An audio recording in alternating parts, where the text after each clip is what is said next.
Hey, what's up, guys? Dan McCall here, concrete contractor from Deptford, New Jersey. And that's actually me in this video riding around with the machine there, and I'll get to that in a minute. But what we're doing here is we're forming up concrete today. This is a patio extension, and what I was just doing there, running around with that machine, is I was actually cutting all the grass up.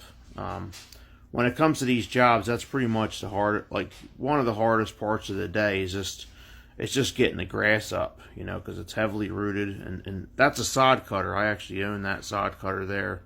Whenever that's broken down at this point, I typically rent them if I have to get that repaired or maintenanced, because we're just so used to having it.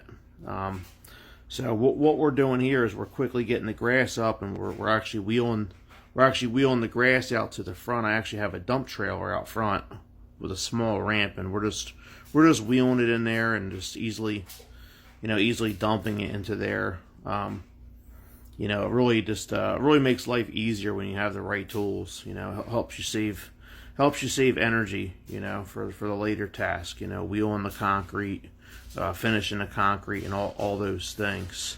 So as you can see, we just about got all the grass out of there. At this point, my guy Bill pulled some string lines there to make sure we have enough room to put in forms. And the cool thing about those sod cutters is it really gets it low enough to where it's almost 4 inches deep, and that's where you want to be when it comes to a patio. You want to have it 4 inches of depth. So what we just did a second ago is we actually measured down from that siding there on the left hand side. And I actually double checked to make sure the siding was level, and that's a little simple trick.